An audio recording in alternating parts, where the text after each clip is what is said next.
tema deste módulo é Estado Democrático de Direito. O contexto para a nomenclatura do Estado Democrático de Direito deve ser abordado mediante todo um aspecto histórico a ser estudado por nós aqui na nossa videoaula. Mas, inicialmente, é importante determinarmos que Estado Democrático de Direito faz parte da noção do constitucionalismo moderno, em que o Estado democrático é aquele em que a vontade do povo exerce o poder é exercido pelo povo. A gente vai falar sobre democracias diretas e democracia indireta, e entenderemos que, por ser um Estado de direito, indica dizer que todos esses aspectos fundamentais da democracia estão presentes dentro de uma Constituição, que é uma carta política que visa limitar o poder do Estado. A ideia do constitucionalismo sempre foi de limitação do poder do Estado. Inicialmente, o constitucionalismo ele visou tratar sobre normas que organizam o Estado, a organização político-administrativa, de modo a limitar o poder exercido pelo Estado. E hoje, no constitucionalismo moderno, nós também temos a noção do chamado neoconstitucionalismo, da apresentação de direitos fundamentais.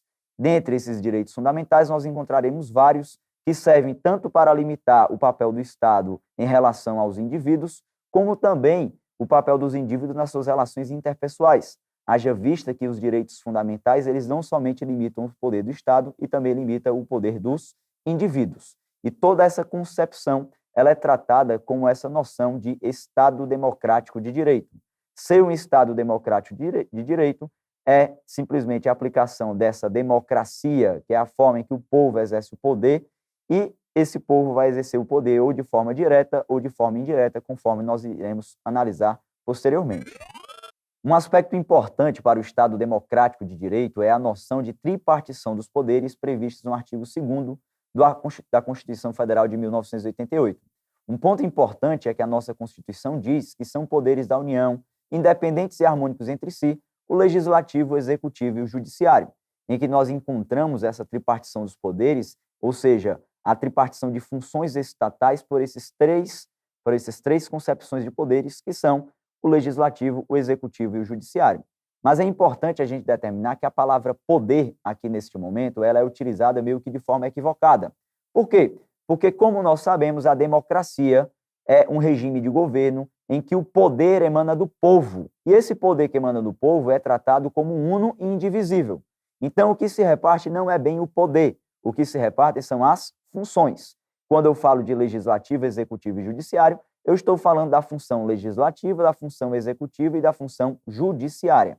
No panorama constitucional brasileiro, nós encontramos ao legislativo a função típica de legislar, ao poder executivo a função típica de administrar e ao poder judiciário a função típica de julgar.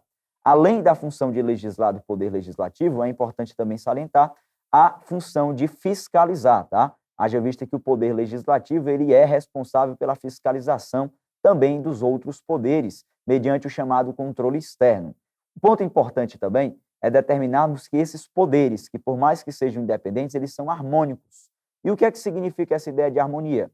É que o panorama constitucional permite com que um poder possa minimamente se intrometer nos assuntos de outro, mediante um negocinho chamado de função atípica. No panorama constitucional brasileiro, podemos encontrar, por exemplo, ao legislativo, além de suas funções típicas, as funções atípicas de administrar e de julgar.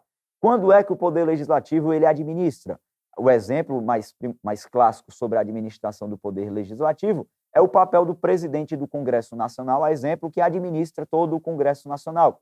E a função de julgar do poder legislativo também é exercida quando ele exerce, por exemplo, a responsabilização do presidente pelo chamado crime de responsabilidade, o famoso impeachment, né, que não existe esse termo no direito brasileiro, mas no direito brasileiro nós entendemos como crime de responsabilidade, previsto no artigo 86 da Constituição Federal, em que o Senado Federal julga o presidente da República quando ele pratica algum crime de responsabilidade. Sendo importante aqui lembrar que, ao julgar o presidente da República, o Senado Federal precisa anteriormente da admissão desse processo feito pela Câmara dos Deputados. Então, há esse papel do poder legislativo também no julgamento. Já o poder executivo tem sua função típica de administrar e suas funções atípicas de legislar e de julgar. Quando é que o poder executivo ele legisla?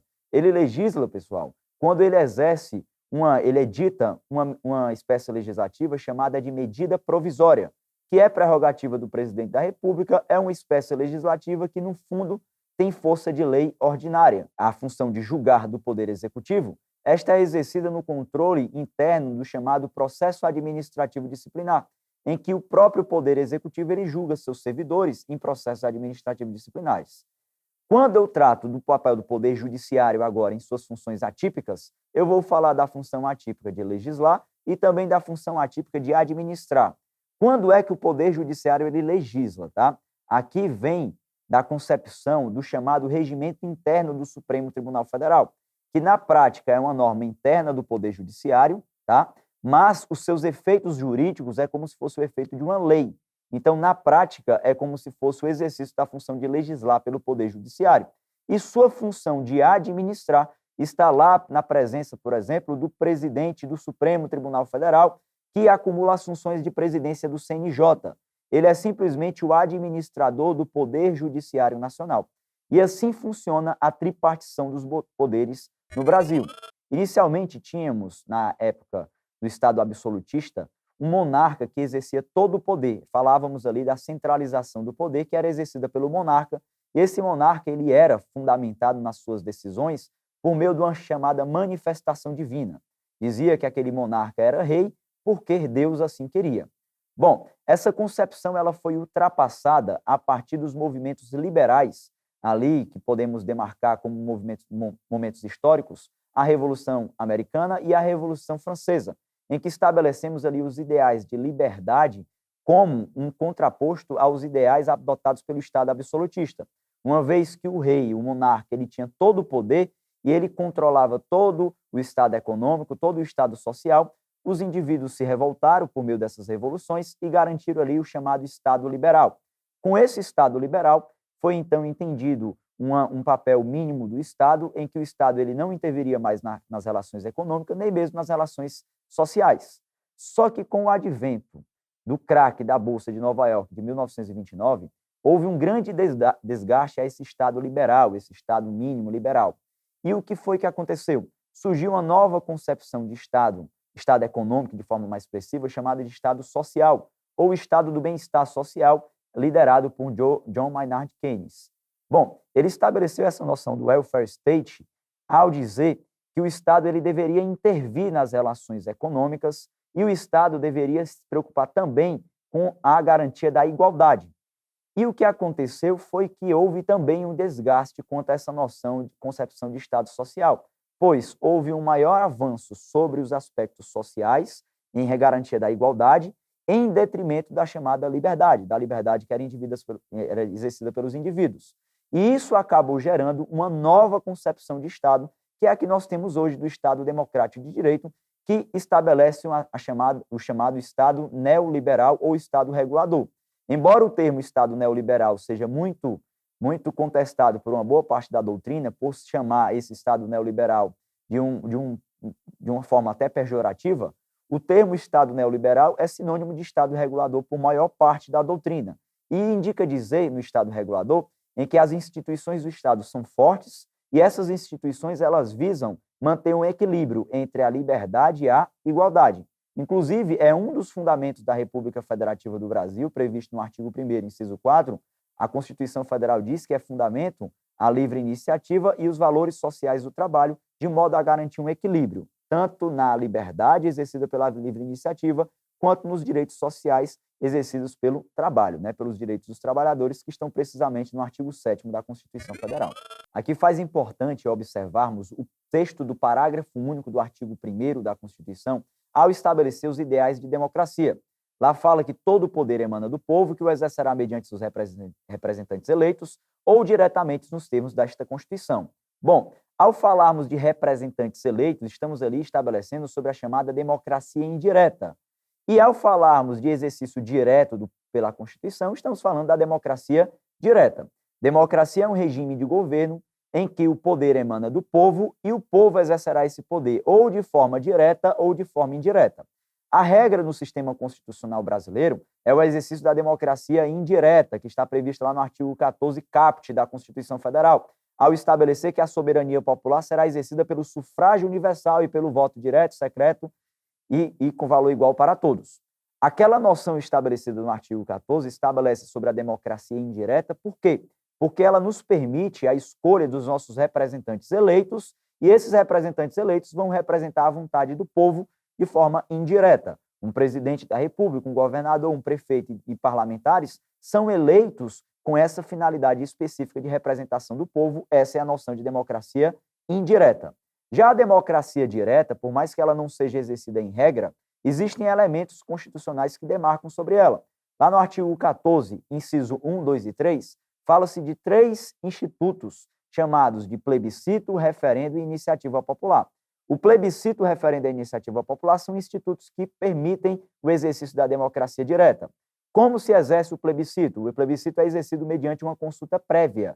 Em vários pontos da nossa Constituição Federal, há previsão de plebiscito para o exercício de alguns direitos.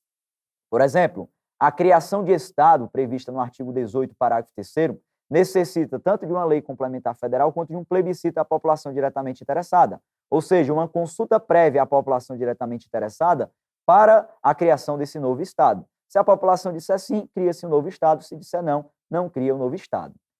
A noção também de referendo é bem semelhante com a noção de plebiscito. O plebiscito era uma consulta prévia, já o referendo será uma consulta posterior.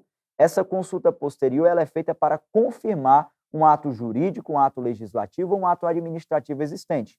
E temos também a iniciativa popular, prevista no inciso 3 do artigo 14 da Constituição e melhor explicada lá no artigo 61, parágrafo 2º. O que é a iniciativa popular? É um projeto de lei feito diretamente pelo povo. O povo assina um projeto de lei, apresenta ao Congresso Nacional e o Congresso Nacional, então, leva à discussão, à aprovação e, assim, o prosseguimento do projeto de lei. Segundo o artigo 61, parágrafo 2º da Constituição, é necessário para que haja a iniciativa popular a subscrição de pelo menos 1% do eleitorado nacional, dividido em, no mínimo, 5 estados, com não menos de 0,3% em cada um, ou seja, 0,3% em cada um dos estados. A nossa Constituição Federal, em diversos pontos, estabelece essa concepção de Estado democrático de direito. A início, o artigo 1º da Constituição, que trata ali dos princípios fundamentais, dos fundamentos da República Federativa do Brasil, já expressa especificamente que nós formamos um Estado democrático de direito, a República Federativa do Brasil, que é constituída pela união indissolúvel dos estados, municípios e Distrito Federal, constitui-se em Estado democrático de direito e tem alguns fundamentos. Esses fundamentos, eles validam essa noção de Estado democrático de direito. Nós temos ali a soberania, a cidadania, a dignidade da pessoa humana, valor social do trabalho da livre iniciativa e o pluralismo político. E toda essa noção, ela é estabelecida bem como uma limitação ao poder do Estado, que a gente percebe no artigo 18 da Constituição, ao falar sobre a organização político-administrativa do Estado. Lá organiza-se cada um dos entes da federação, e, em outros pontos, estabelecem também uma limitação do poder dos indivíduos nas relações interpessoais. Os direitos fundamentais são um grande exemplo disso. Os direitos fundamentais, eles estabelecem limitações tanto ao poder do Estado quanto ao poder dos próprios indivíduos nas relações interpessoais. Encontramos, dentre os direitos fundamentais, no artigo 5º ao artigo 17, os chamados direitos e garantias individuais e coletivos, previstos no artigo 5º da Constituição. Também encontramos lá no artigo 6º ao 11 os chamados direitos sociais. No artigo 12 e 13, os direitos de nacionalidade. E do 14 ao 16, nós falamos dos direitos políticos. Sem esquecer, no artigo 17, sobre os partidos políticos. Então, essa foi a nossa videoaula 1 em relação ao Estado Democrático de Direito, que tem várias percepções no nosso texto da Constituição.